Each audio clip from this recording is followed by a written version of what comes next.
Ragnar Oratmangoen dan Martin Paes mendadak menjadi agen timnas Indonesia.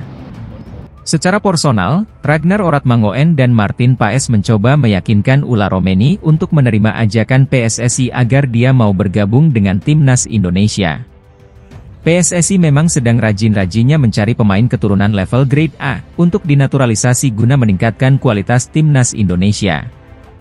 Saat ini, PSSI total sudah memiliki 15 pemain naturalisasi yang tersebar di berbagai kelompok umur.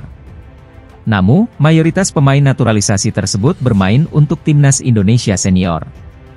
Meskipun sudah memiliki banyak pemain naturalisasi, PSSI ternyata masih berupaya untuk mencari pemain keturunan lain. Ketua PSSI, Erick Thohir bahkan berkelakar bahwa dia akan mengumpulkan 100 pemain keturunan dengan kualitas mumpuni untuk kemajuan sepak bola Indonesia. Salah satu pemain keturunan yang sedang diincar oleh PSSI adalah Ulla Romeni yang berposisi sebagai striker. Timnas Indonesia memang belum memiliki striker keturunan.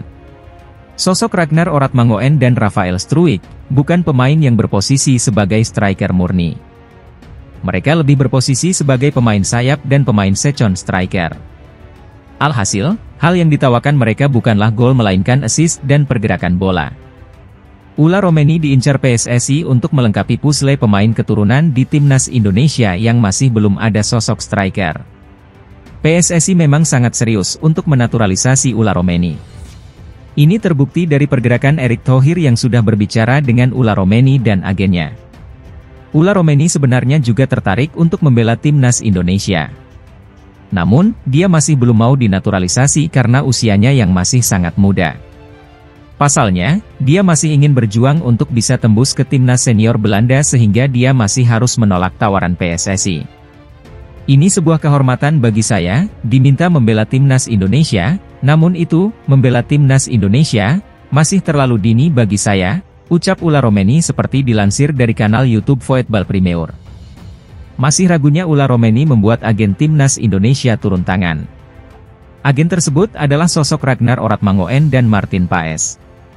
Secara personal, Ragnar Oratmangoen dan Martin Paes menghubungi Ulla Romeni untuk mau membela timnas Indonesia. "Iya Ragnar Oratmangoen, teman saya dan Paes mantan rekan tim saya di NEC. Mereka sudah menghubungi saya," tambah Ulla Romeni. Ragnar Oratmangoen dan Martin Paes bahkan sampai menjelaskan bagaimana proses naturalisasi dari awal sampai akhir. Ragnar Oratmangoen juga bagaimana kondisi sepak bola Indonesia, FIBA supporter dan lain sebagainya. Mereka juga menjelaskan bagaimana proses naturalisasi berlangsung, dan tidak terjadi begitu saja, masih banyak proses yang memang harus dilakukan, ucap pemain FC Utrecht tersebut. Karena penjelasan Ragnar Oratmangoen dan Martin Paes, Ulla Romeni memiliki gambaran jelas tentang timnas Indonesia dan sepak bola Indonesia. Bahkan, dia mengaku tertarik dengan tawaran PSSI untuk membela timnas Indonesia karena penjelasan Ragnar Oratmangoen dan Martin Paes. Itu, membela timnas Indonesia, sangat menarik dan akan sangat indah.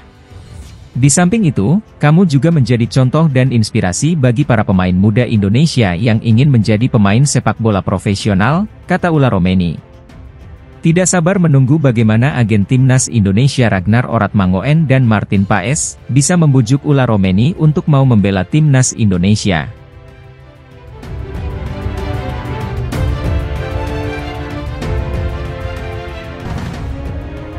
Shin Tae-yong bicara soal persiapan jelang 2 laga perdana putaran ketiga kualifikasi Piala Dunia 2026.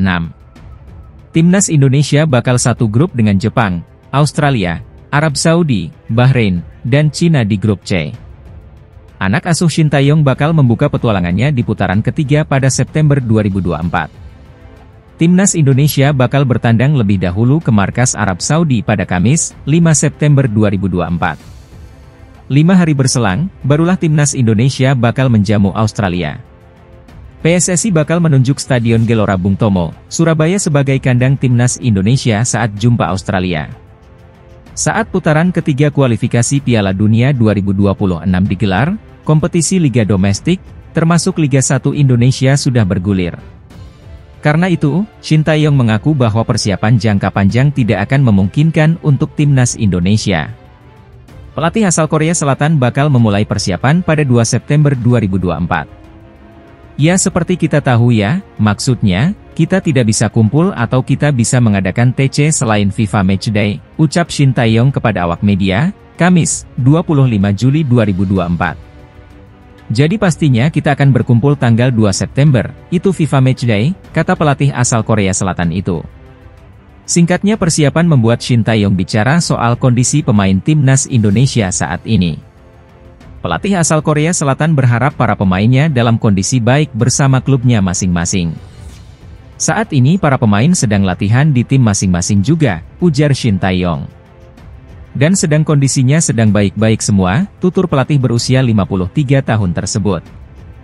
Rizky Ridho dan kawan-kawan melangkah ke ronde ketiga usai keluar sebagai runner-up grup F putaran kedua kualifikasi Piala Dunia 2026 zona Asia. Timnas Indonesia lolos dengan koleksi 10 poin, tertinggal 8 poin dari Irak. Pada dua pertandingan terakhir di grup F, Timnas Indonesia mencatatkan 1 kekalahan dan sekali kemenangan. Timnas Indonesia dibekuk 0-2 oleh Irak di Stadion Utama Gelora Bung Karno, SUGBK, Senayan, Jakarta Pusat, Kamis, 6 Juni 2024. Kemudian, sukses menaklukkan Filipina dengan skor 2-0 di SUGBK, Selasa, 11 Juni 2024. Sementara itu, jadwal Liga 1 turut menyesuaikan dengan agenda Timnas Indonesia. Liga 1 2023-2024 bakal digelar mulai 9 Agustus 2024. Liga 1 bakal libur saat agenda Timnas Indonesia berlangsung. Meski begitu, TC singkat bukanlah hal yang baru selama persiapan Timnas Indonesia di kualifikasi Piala Dunia 2026 zona Asia.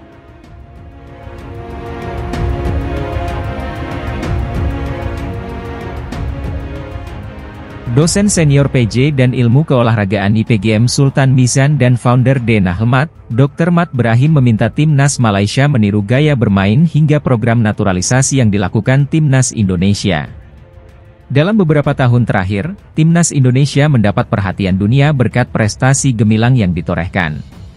Salah satunya lolos ke putaran ketiga Piala Dunia 2026 zona Asia.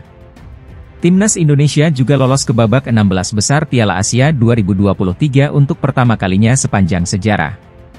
Di ranking FIFA pun, peringkat skuad Garuda terus mengalami peningkatan. Keberhasilan tersebut tidak lepas dari kecerdasan Shin Tae-yong di kursi pelatih. Dia mampu meramu para pemain hingga menjadi sebuah tim yang solid dan sulit ditaklukkan. Kehadiran pemain-pemain keturunan di Timnas Indonesia pun mulai meningkatkan level permainan. Mereka mampu menghadirkan dimensi baru dalam permainan tim. Dr. Mat mengaku tidak alergi dengan pemain warisan atau keturunan yang membela Harimau Malaya. Akan tetapi, berbeda jika pemain tersebut berstatus naturalisasi yang tidak memiliki darah Malaysia. Saya setuju dengan pemain warisan, tetapi saya tidak setuju dengan pemain naturalisasi. Pemain naturalisasi tidak punya darah Malaysia, ujar Dr. Mat dikutip dari Harimau Malaya pada Jumat, 26 Juli 2024. Dia menambahkan, permainan sepak bola tidak hanya berbicara soal taktik dan fisik belaka. Namun, ada semangat nasionalisme serta patriotisme dari masing-masing pemain saat membela tanah airnya. Saya ingin menyanyikan lagu negara saya belum pernah melihatnya. Hal-hal seperti itu harus ada, ucapnya.